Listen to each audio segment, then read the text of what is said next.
All All right, I'm right, just going to keep summer. rolling Yeah, here. yeah, it's all you. I mean, you loaded this up before our event, Well, so I look, was a little bit busy. So yeah, thank you. these are the easiest things to cover, right? Because these are the big events of the summer, right? So we have the Xbox Showcase, we have Summer Game Fest from Jeff Keighley.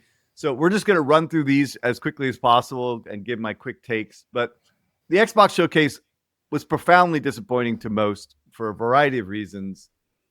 Although it was actually a decent show. Some of the highs were Persona 4 Remake was really cool. They did do a tease on Black Ops 7, which we'll get to in a minute. Outer Worlds 2, which is coming out soon. And a bunch of other games came out, third party, that looked really good. And so it was primarily a third party type event. New DLC for Indiana Jones. And then the teasers for first party were disappointing, right? So Oh, Fable, Forza, Gears of War, right?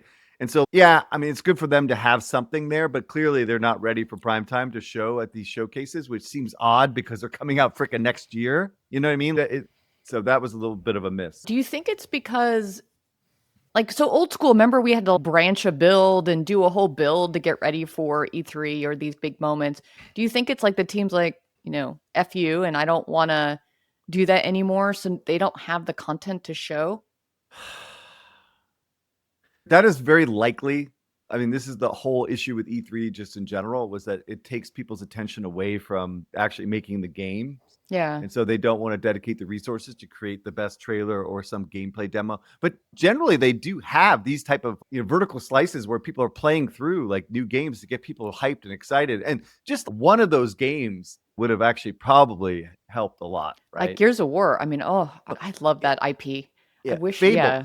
Fable's been in development for a long time. That was supposedly out going to be last year, right? So yeah, just having a playthrough on the Fable on what it looks like would have just Yeah. sealed it I for remember that. that got delayed. Like it got a lot of Yeah, shit, I think, yeah. because some of the character I What forgot what it was, but it got shit on. So I I think they mean, had to rework it.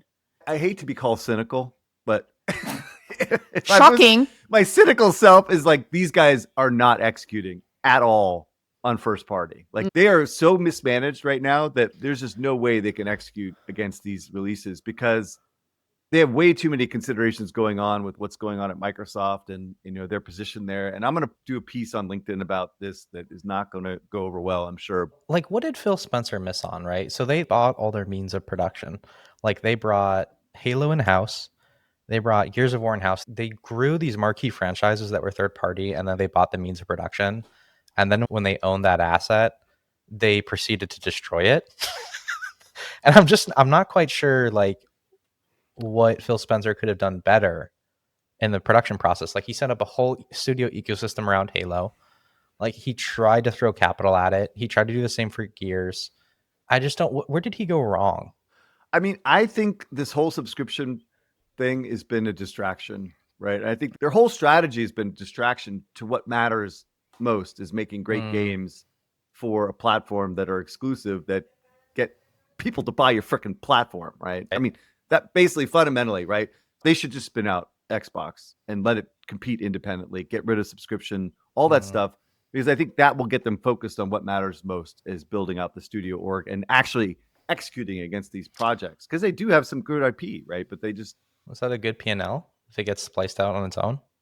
they're going to have to be forced to get back on Shave track. some weight? Like, Yeah, yeah. Yeah, it's not going to be easy, right? But it's better No. now than it is in 5 years when this mm, thing is going to be a death of 1,000 cuts, and there's going to be nothing left, right? Of this whole org. So anyway, all right, moving on. All right. Yeah. So the biggest challenge. Oh, and then also they announced the stupid hardware thing, the Rogue Oh Ally, yeah. which did get a lot of press.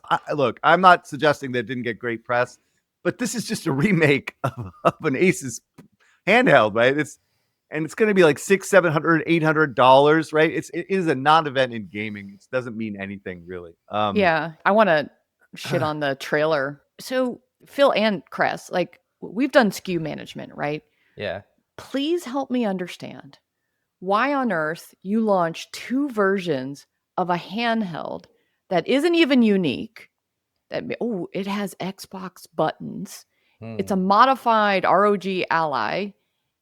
And, this is like an incredibly small market already. I think there's only been like 4 or 5 million units of the Steam Deck sold. This PC Less. less, right? So this PC to Xbox to cloud, gaming system. You have 2 SKUs that are going to be super expensive. Like what explain it to me. Anyone? Cuz I can't explain this. As somebody who shipped physical product to a store, like that is just insane. Yeah, it is super heavy. I mean, it's hardly portable almost. It's just so niche. It's so niche, and the fact that they didn't release price is an indication of that the price is going to be insane, right? Yeah, it's going to be super high. So the trailer, listen, they did the best they could with what it was, but what I thought was misleading is in the beginning of the trailer, they give you this impression that this thing is like new, that it's being sculpted from this translucent, I guess No, is a liquid ass. Liquid is ass. the official term. Yes. So Xbox is also adopting liquid ass. And so it gives you this impression that this thing is like kind of uniquely sculpted and developed for the Xbox. And it's not at all. It's a device that has new buttons. And, so a lot of the USPs and the messaging in this are such that I don't think it's going to help sell this thing. I think this is going to be a super challenge. If I were to have done this, I would have done one SKU, try to make it, affordable. Right now we think this is going to be more expensive than the unit itself, which what Xbox Series X sells at $600 now. I forgot where we are because they jacked up the price for tariffs. Right. And the Switch 2 is $500 or $450. It's like, yeah, Switch 2 is expensive. $450 by itself, $500 with Mario Kart 8. All right, so go back to your shitting on the rest of this. Here's my take. Microsoft has really lost its way, right? Like first party is not delivering at all in 2025, and they have promises for 2026, but who knows if any of these games are coming out in 26 because we have no information or details about these games at all. Not to mention GTA is coming out in 2026. Why would you want to compete with GTA? Like all your efforts should be getting people to play GTA on your platform at this point, right? There's a huge problem here. Again, the handheld looks really cool. But super niche. It's gonna be super expensive, probably 600, 800, somewhere around there. That's not material. It's an engagement driver for the core. It's not like something that's gonna expand the audience. But the biggest thing that actually I'm really, really scared about, right? And we don't know yet for sure, but the Call of Duty thing was really, really scary for me, right? Because at the end of the day, they only gave a teaser to Call of Duty at this show, right? And Call of Duty is coming out in a few months, okay? And so like generally we would have so much information and teasers and like dev diaries and all the shit about what's going on with Call of Duty, but they didn't do that, right? And they haven't done that. And so the reveal was very, very disappointing for the fans. And so speaking to Variety, this guy Tyler Ball explained what the company was trying to do with this announcement on Black Ops. He said, usually at this point in time, we have teased everything that's coming out.